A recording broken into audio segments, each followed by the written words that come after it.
Dios les bendiga. ¿Cómo están? ¿Están contentos de estar este miércoles 9 de marzo?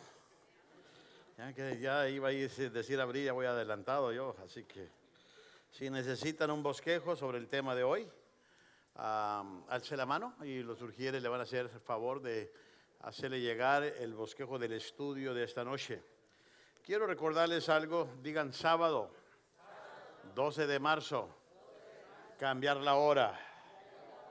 Este sábado, una hora adelantada. No quiero llegar tarde al servicio, sino un rayo me va a caer.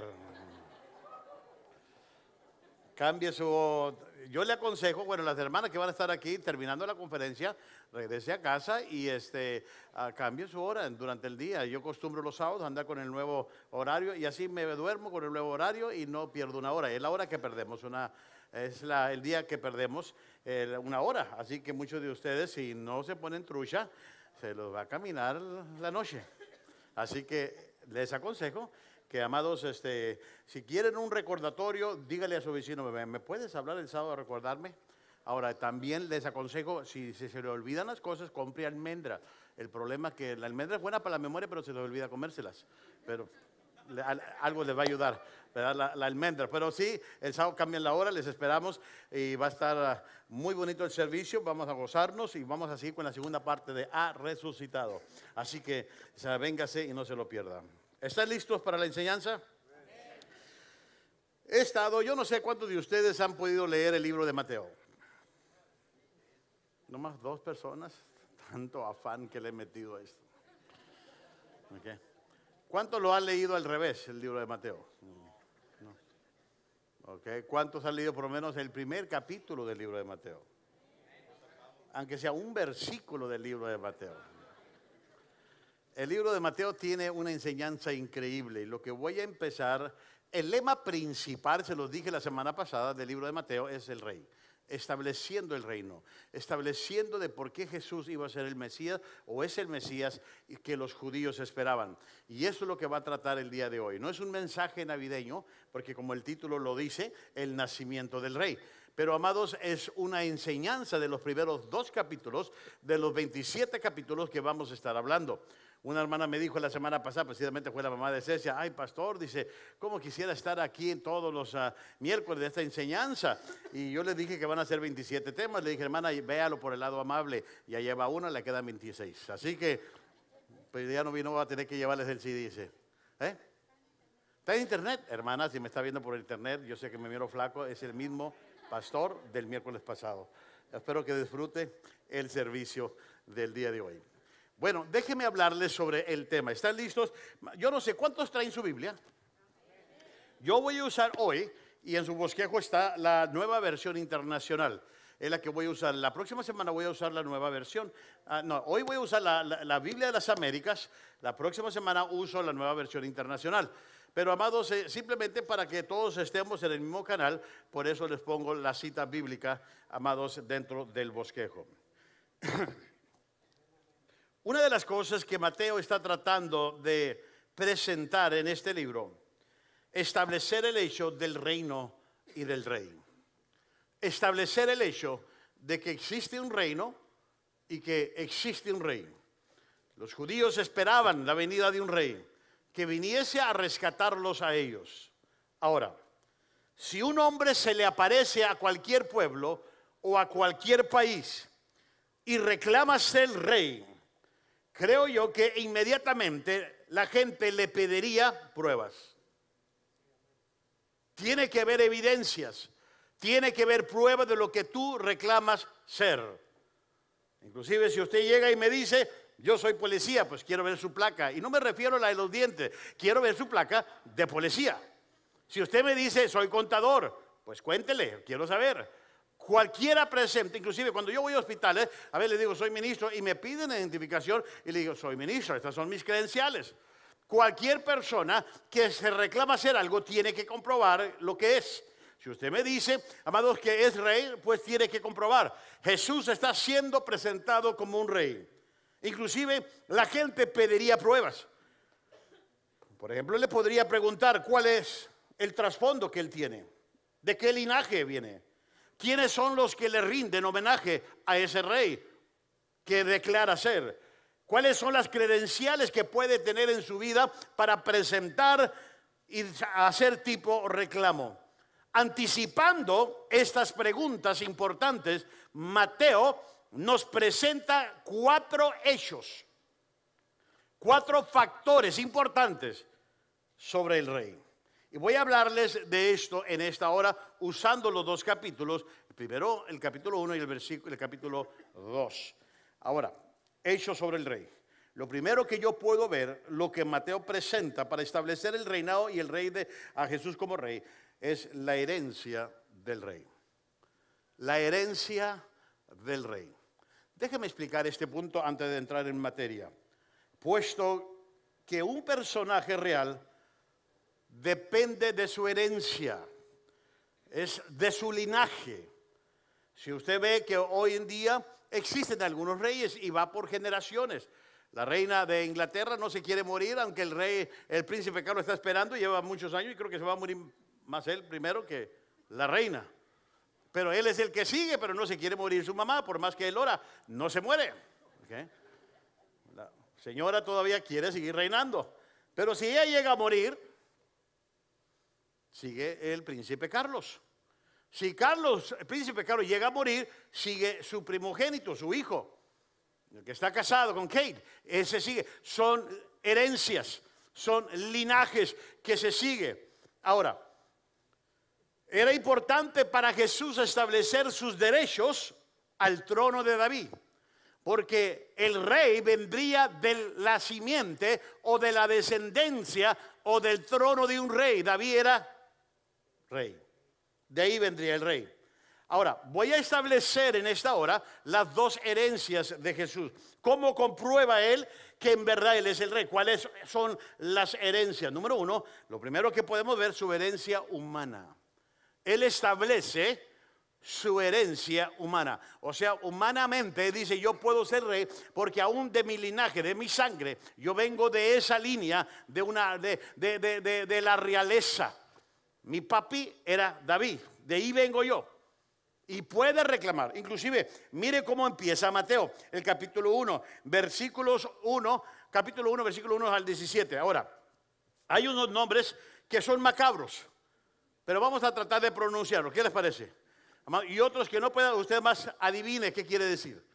Pero por eso a veces no leemos estos libros, porque hay una lista de cosas de quién se le ocurrió este nombre. Bueno, al papá que se lo puso a ese hijo, es todo.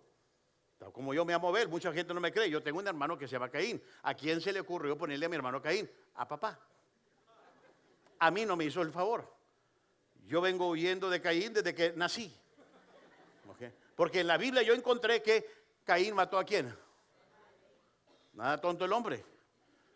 Pero ¿en qué pensaba mi papá? En mí no.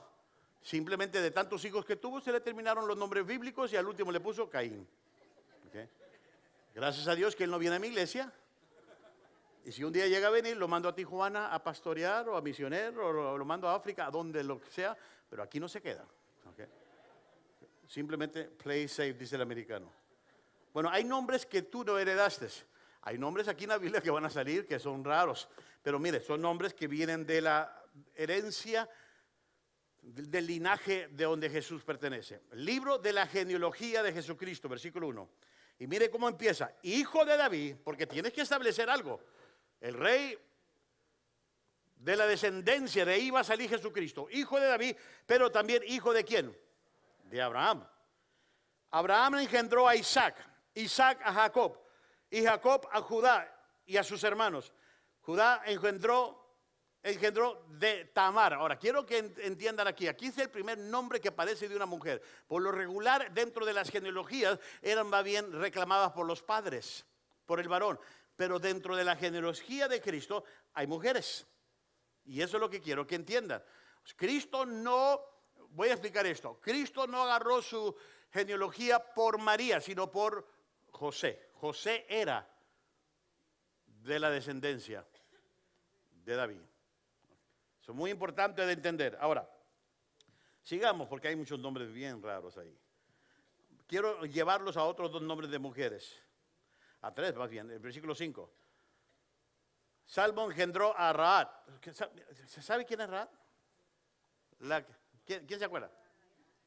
La ramera, la que le ayudó en la...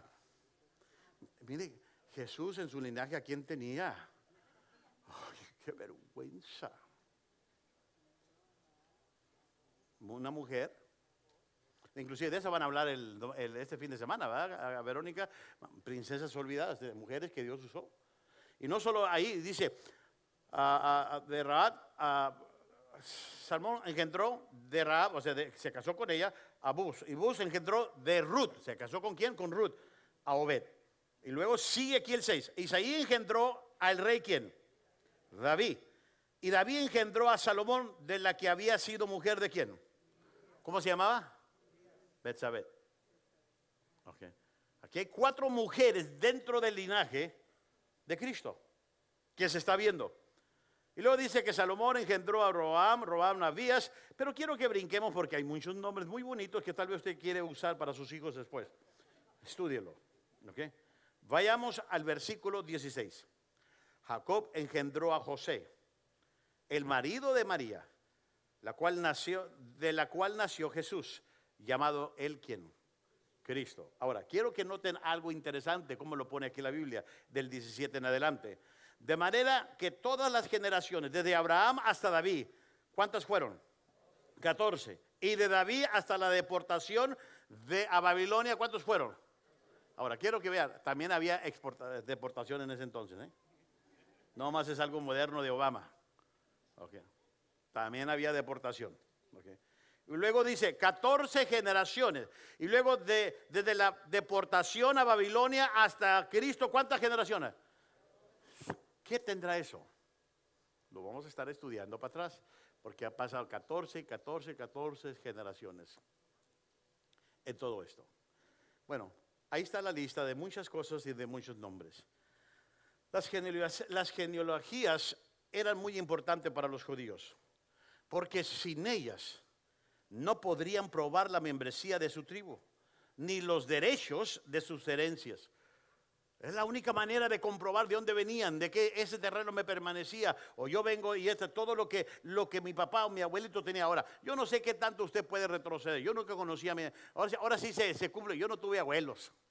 Nunca los conocí. No sé si usted... ¿Cuántos pueden retroceder en su genealogía? Yo no me saque, sí, yo vengo de ahí de la línea de Pancho Villa. No, tampoco, digo. ¿Qué tan lejos podría usted retroceder? Sería interesante, aunque hay ayuda de muchas cosas, aunque yo a todos los mexicanos que le pregunto, le digo, ¿y tu apellido? Yo soy español. Todos somos españoles. ¿De dónde vino? Todos los calvos vinieron de España. No os hagáis. O sea, si eres azteca, pues ya se entiende y se va a ver el nopalote ahí. ¿Okay? Pero, ¿de dónde viene tu descendencia? Ahora, para Israel esto es muy importante. Tal vez para nosotros no es mucho porque ya nos hemos confiado mucho en la tecnología, pero para Israel era importante, guardaban y protegían. Y había también 12 tribus que también se cuidaba el lineamiento que se llevaba a cabo. Y era importante para todo eso. Ahora, el que reclamara ser el hijo de David, como el título lo dice, tenía que comprobarlo. Y Mateo nos da el árbol genealógico desde Jesús hasta José. Desde Jesús hasta José. Ahora, muchos lectores de la Biblia se brincan los nombres de las listas antiguas. Y en algunos casos son difíciles de pronunciar. No los culpo. Porque la gente, de pura genealogía, de brinco. Okay. Pero es importante. Mateo lo pone, inclusive es el único libro de los 4 evangelios que pone la genealogía. ¿Pero por qué? Porque está estableciendo el reinado de Cristo. Que Cristo es el rey verdadero. Está tomando la línea de que Jesús es el verdadero. Viene no solo humanamente para comprobar que es el rey. Ahorita va a comprobarlo en otro aspecto. Ahora, esta lista de nombres es una parte vital del registro del evangelio. Demuestra que Jesús es parte de la historia. Que toda la historia judía preparó el camino para su nacimiento. Fíjese, desde que se inicia la genealogía. Amados, desde Abraham, toda la historia, si usted lee las 3, 4, 14 generaciones, todo viene preparando el camino para Jesús. Interesante. Preparando el camino para Jesús. Ahora, Dios en su providencia gobernó y venció para lograr su gran propósito en traer al Hijo al mundo. Y tenía que nacer en Belén, como estaba escrito. Y todo lo tuvo que trabajar Dios en el transcurso del tiempo y a través de las generaciones para poder que Cristo naciera. Por eso dice Gálatas, cuando vino el cumplimiento del tiempo. O sea, ya cuando todo estaba en orden, todo estaba adecuadamente en las generaciones y ya Cristo tenía que venir. Ahora, esta genealogía también ilustra la gracia maravillosa de Dios. Es más raro encontrar los nombres de las mujeres en las genealogías judías, puesto que los nombres de las herencias eran a través de los padres. Pero en esta lista que acabamos de leer encontramos referencia de 4 mujeres de la historia del Antiguo Testamento: Tamar, Rahab, Ruth y Betsabé. Mujeres que fueron que tienen historia. Si usted lee sobre estas mujeres, usted se va a dar cuenta cómo Dios las usó dentro del linaje de David. Ahora, había muchos judíos que podían probar su genealogía hasta llegar al rey David. Pero Mateo no tan solo comprobó la herencia humana de Jesús, él también comprueba la herencia divina de Jesús, la herencia segunda. Y eso es lo que quiero llevarle. Mateo está comprobando su herencia humana, número 2, su herencia divina. Eso es lo que lo hace hijo de Dios. No solo hijo de David, sino también ahora hijo de Dios. Y mire lo que dice Mateo, versículo 18. Y el nacimiento de Jesucristo fue como sigue: estando su madre María desposada con José, antes de que se consumara el matrimonio, se halló que había concebido por obra de ¿quién? Ahí está lo divino, por obra del Espíritu Santo. Y José su marido, siendo un hombre justo y no queriendo difamarla, quiso abandonarla en secreto.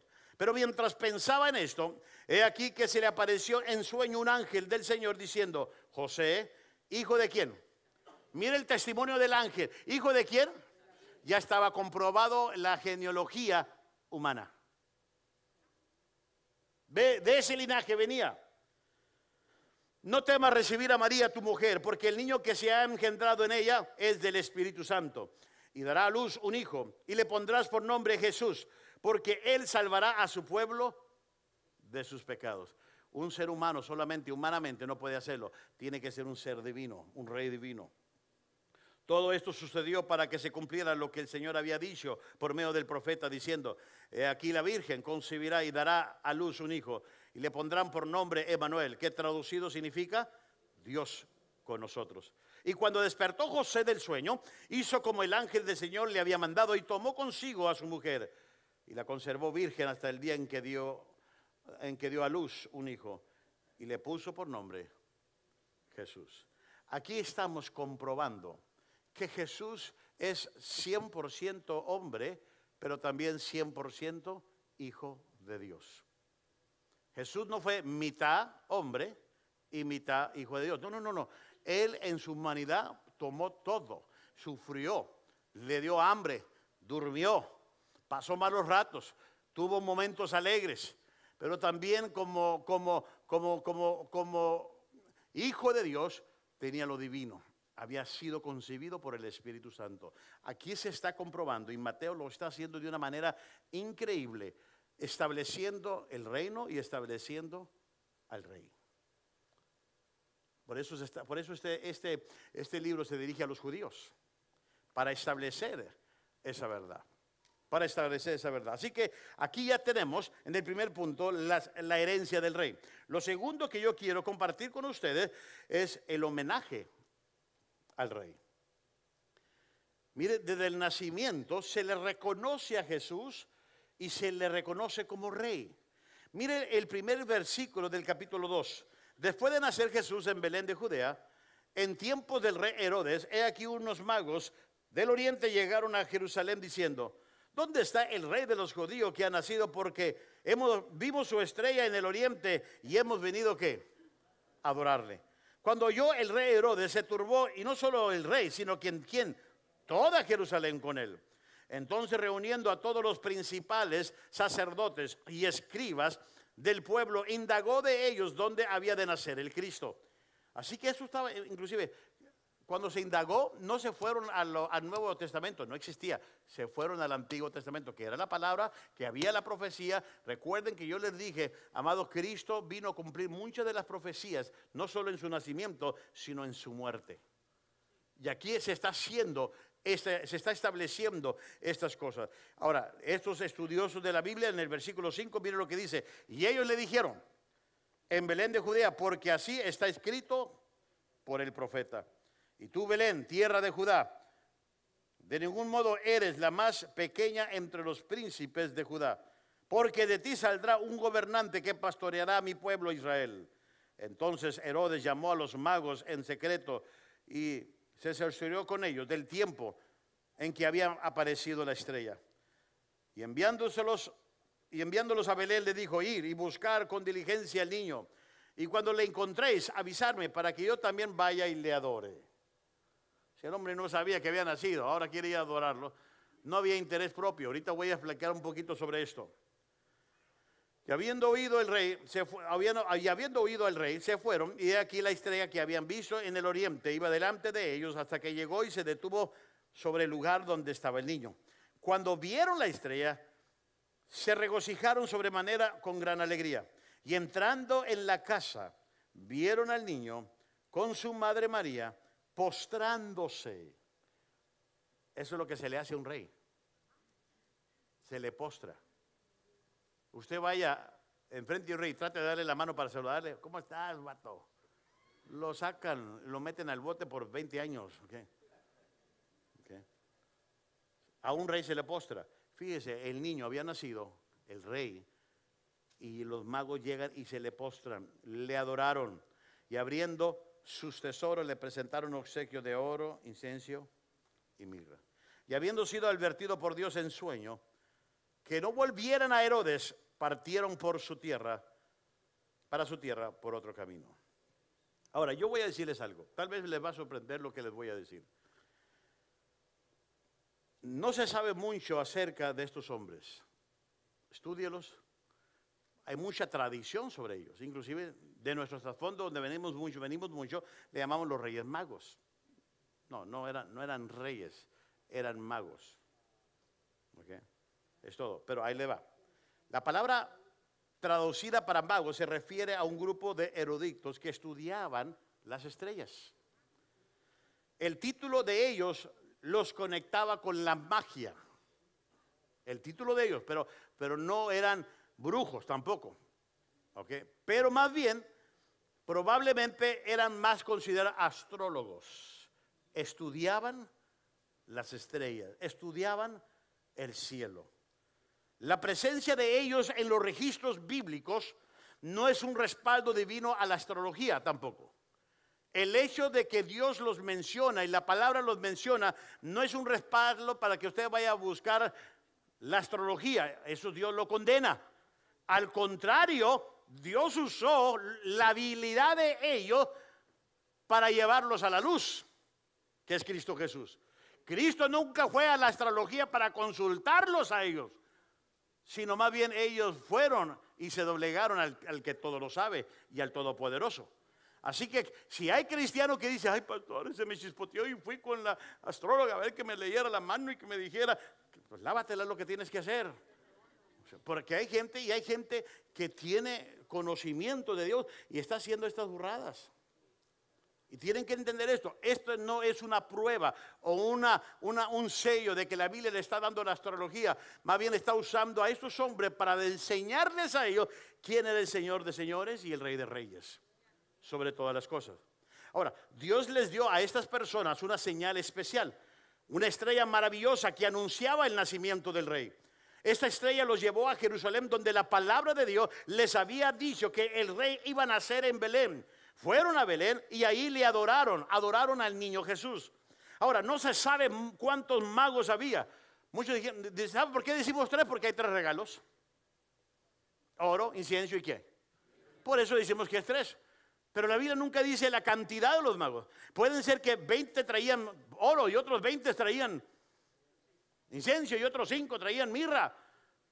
Yo no, a lo mejor era una caravana de magos. Se dice, inclusive hasta nombres les tenemos, ¿no? A ver, ¿cómo se llaman? ¿De dónde los agarraron, eh? La Biblia no dice nada de ellos. No, el negrito era Baltasar, ¿cómo se llama? Baltasar. ¿Y el Gaspar quién era? Otro negrito. Okay. O sea, pero esas son tradiciones que nos hemos comido por no aceptar la palabra. La Biblia no dice que eran 3, dice que eran magos, en plural. Nosotros reducimos que eran 3 porque eran 3 regalos diferentes. Los 3 reyes magos, según San Juan Hernández, 2:2. ¿Okay? Y tenemos que cuidar mucho lo que decimos. ¿Y cómo lo decimos? Algunas personas piensan que eran 3. No hay nada de cierto ni concreto. Lo que sí sabemos es que al llegar a Jerusalén, toda esa ciudad se turbó. Cuando llegaron esos magos preguntando por el rey, todos se turbaron. Estos astrólogos, ¿qué están haciendo? ¿Por qué buscan al rey? Ahora, hay que recordar que estos magos eran gentiles también. No eran judíos, eran gentiles. Ahora, qué interesante aquí esto, porque quiero recalcar este punto muy importante. Esto quiere decir que desde el principio, Cristo vino a salvar y vino a ser el Salvador de todo el mundo. Gentiles o no gentiles. Los magos eran gentiles. Los magos buscaban al rey. Herodes tenía miedo del rey y quería acabar con ellos. Los magos buscaban al rey, Herodes le temía al rey. Amados, y Herodes era el hombre, era Herodes el grande, el que había sido puesto o llamado rey por el Senado romano debido a la influencia de Marco Antonio. Si usted lee la historia, todo esto, amados, yo cuando estaba estudiando me acordé cuando estaba yendo a la escuela y todas esas cositas, y tuve que sacar hasta algunos libros de la historia que está fascinante. Pero, amados, esto yo lo considero con ustedes un estudio para mí, no es una predicación. Simplemente le estoy dando trasfondo de lo que es el libro de Mateo. Déjenme hablarles un poquito de Herodes. Herodes era un hombre cruel, era astuto, que no le permitía a nadie ni a su propia familia que se interviniera con sus reglas o que le impidiera la satisfacción de sus deseos. Era un asesino despiadado, este rey. Inclusive él ordenó el asesinato de su esposa juntamente con sus 2 hermanos. ¿Sabe por qué? Porque sospechó que querían traicionarlo. Imagínate que tu esposo sospeche que tú lo vas a hacer. ¿Me la matan, por favor? Ahora, ahí le va. Fíjense lo que era este rey. Este rey se casó por lo menos 9 veces. 9 veces. Para satisfacer sus lujurias y florecer y fortalecer sus lazos políticos. Por eso algunos a veces se sienten muy Herodes. Vieja, él tuvo 9, tú eres la primera. Era un hombre que no tenía temor a Dios. Ahora, no es de sorprenderse de que Herodes trató de matar a Jesús. Puesto, ¿sabe por qué? Porque él quería también el título de rey de los judíos. Y no lo iba a compartir, él iba a ser el único rey. Y no solo por eso, sino este rey, había otra razón.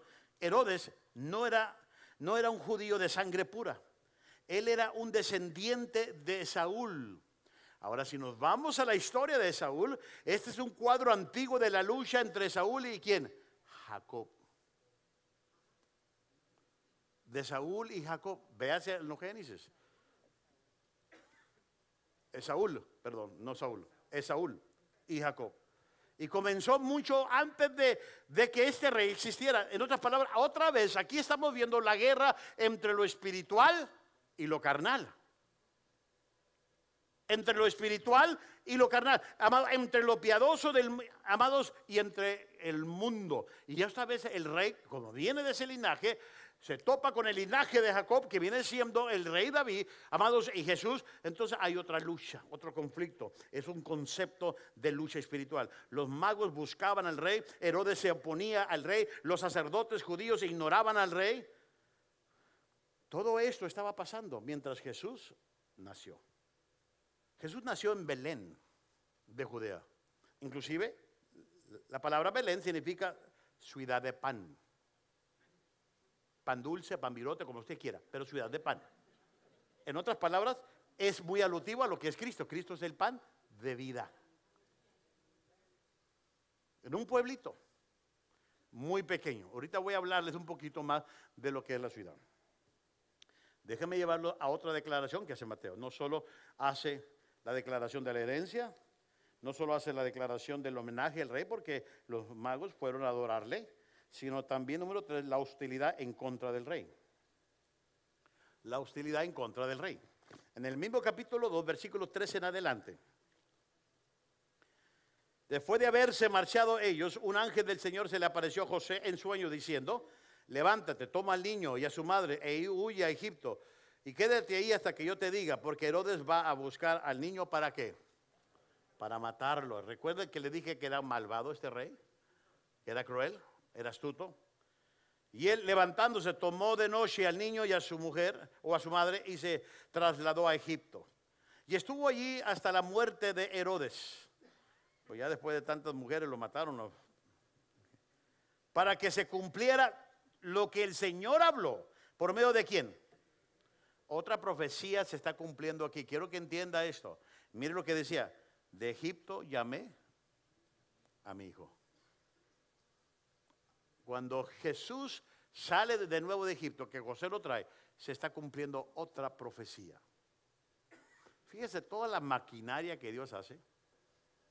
Todo lo que Dios está haciendo para que Jesús haga acto de presencia.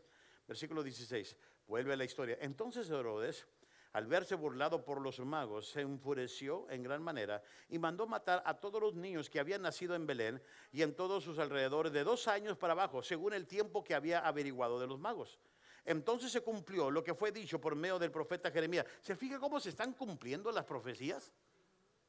Jeremías había dicho esto 600 años antes. Y mire lo que dice: se oyó una voz en Rama, llanto y gran lamentación. Raquel, que llora a sus hijos y que no quiso ser consolada porque ya no existen. Déjeme hablarles sobre esto.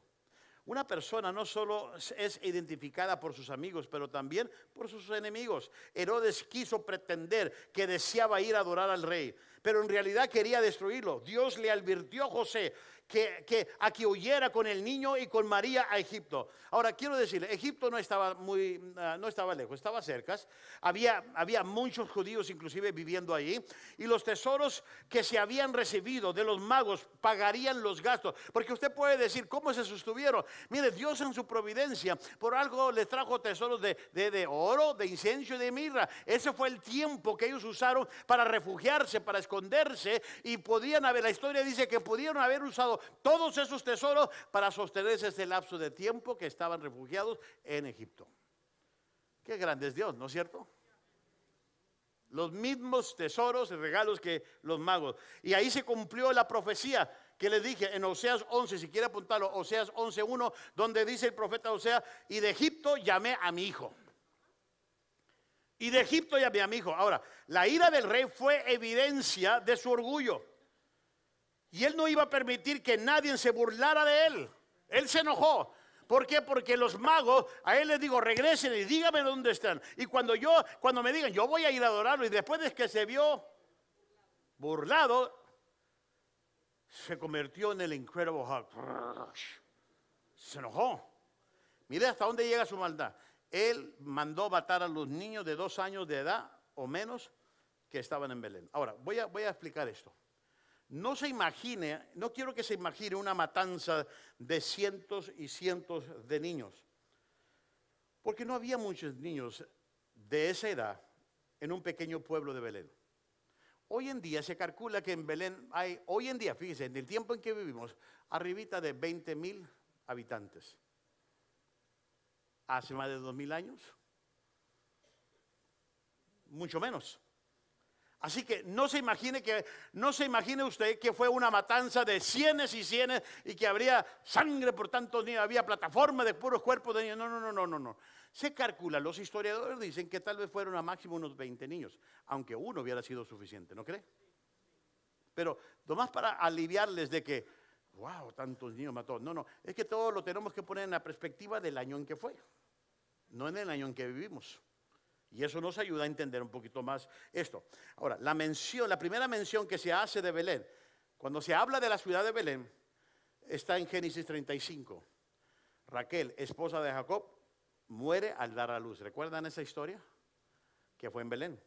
Da a luz a un hijo, la cual ella llama Benoní, que quiere decir hijo de mi tristeza. Pero cuando muere, Jacob lo llama Benjamín, que quiere decir hijo de mi mano derecha. Le cambia el nombre. No hijo de mi tristeza, hijo de mi mano derecha. Es lo que quiere decir Benjamín. Ahora, los dos nombres se relacionan con Jesús. Y le voy a decir por qué. Porque él fue hijo de tristeza. En Isaías 53:3 dice que fue varón de dolores y experimentado en aflicción. Ahí está la profecía, que hubo tristeza en él. Isaías 53.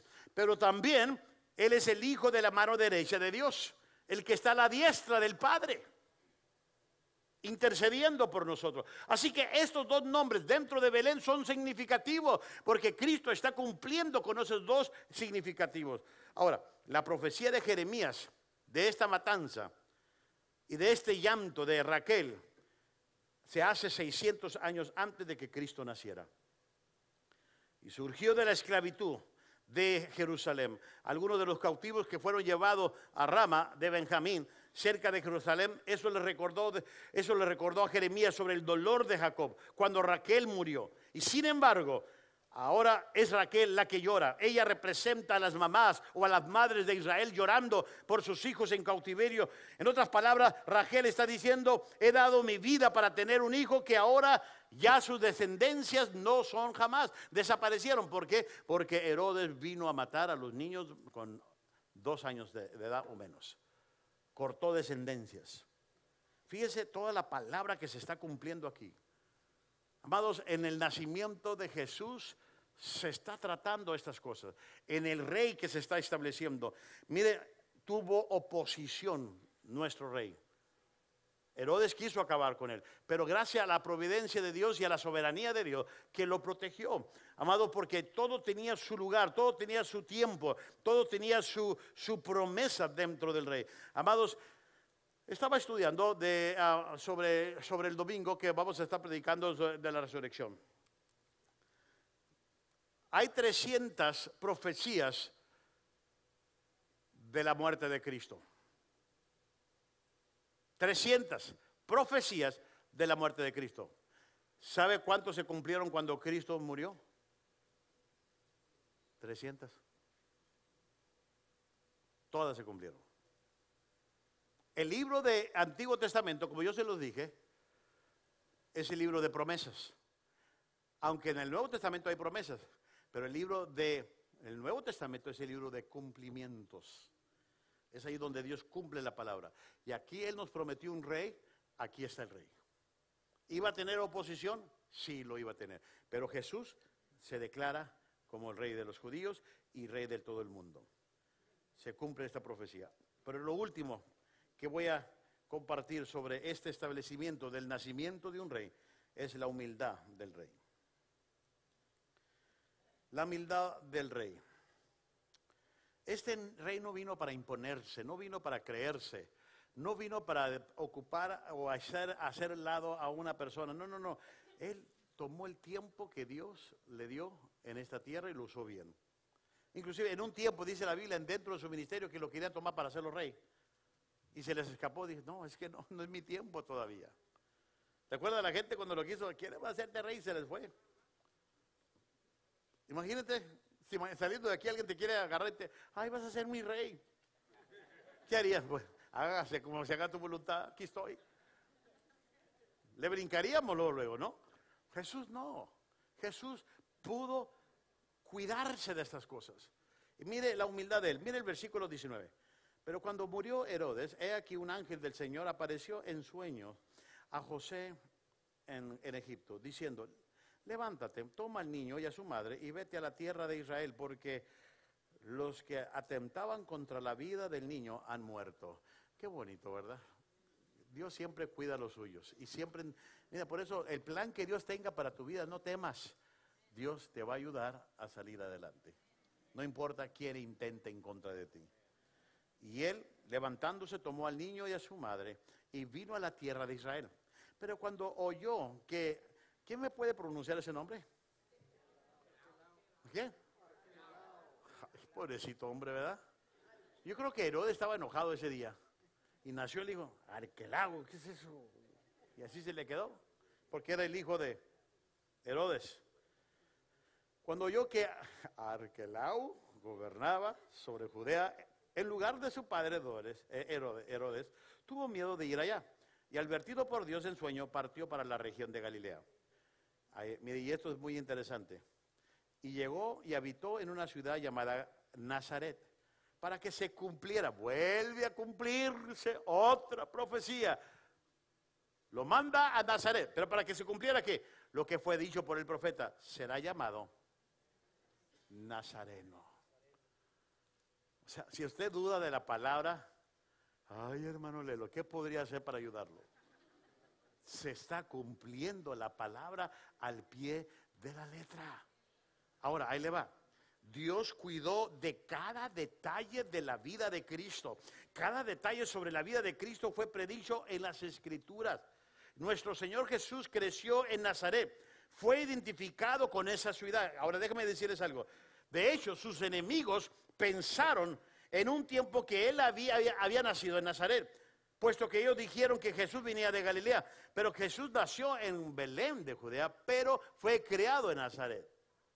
Fue creado en Nazaret. Ahora, él venía la realeza venía de pueblos humildes. Es como en las novelas, ¿verdad? Que la criada llega y viene diciendo que era la hija del dueño rico. ¿No le ha pasado que todos terminan igual? Se quedan con el hijo del dueño. Pero ella era la heredera, no sabía. Pero déjame decirles algo. Para ser un rey, ¿no cree usted que tenía que haber nacido en un palacio? En lo mejor que el medio y la sociedad podía haber ofrecido. Aquí se ve que Jesús en sus principios tuvo un inicio increíble de humildad. La pregunta que yo traería para ustedes, ¿quién ha escuchado de que un rey haya nacido en una ciudad humilde? Por lo regular, todos los reyes que sus esposas están por dar, procuran que sean en el mejor hospital, en el palacio fulano de tal. ¿Para qué? Para proteger la genealogía. Sin embargo, Jesús nació en Belén y fue criado en Nazaret y fue hijo de un carpintero. La humildad del rey es algo que es admirada. Y no solo que es admirada, debe ser imitada. Si Jesús, siendo el rey, fue humilde, nosotros tenemos mucho que aprender de ese rey. Como el rey soberano, Cristo fue un gran ejemplo y lo es para nosotros. Servimos a un rey poderoso, a un rey que desde sus orígenes se estableció como rey, se declaró como rey y que, amados, pertenecemos a ese rey.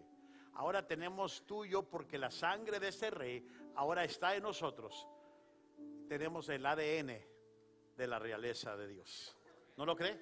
Por eso son príncipes ustedes. Usted es príncipe, sacerdotes. Tenemos esa realeza. ¿Por qué no se pone de pie? Y ahorita voy a orar. Y le pedí un canto al grupo de alabanza, donde vamos a declarar la majestad, el poderío y decir que Jesucristo es Rey. Padre, te doy gracias, porque tu palabra me enseña la realeza de tu Hijo. Gracias porque, Señor, de lo más preciado que tú tenías, lo enviaste a este mundo y acomodaste todas las piezas para que Él cumpliera su propósito en este mundo y ahora en nuestras vidas. Y para nosotros, la iglesia, tus hijos, se nos es un privilegio el poder, Señor, decir que Él es nuestro Rey ahora.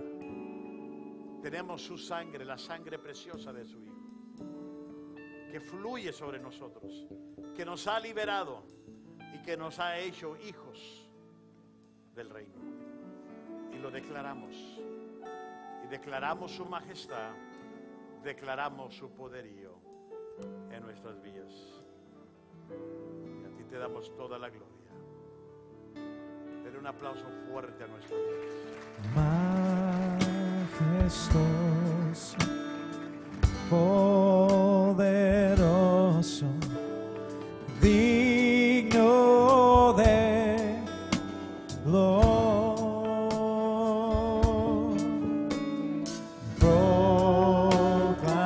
Proclamemos su grandeza. Vamos a cantarlo fuerte. Jesucristo es Rey. Dilo. Jesucristo es Rey. Jesucristo es Rey. Postrado soy ante sus pies. Jesucristo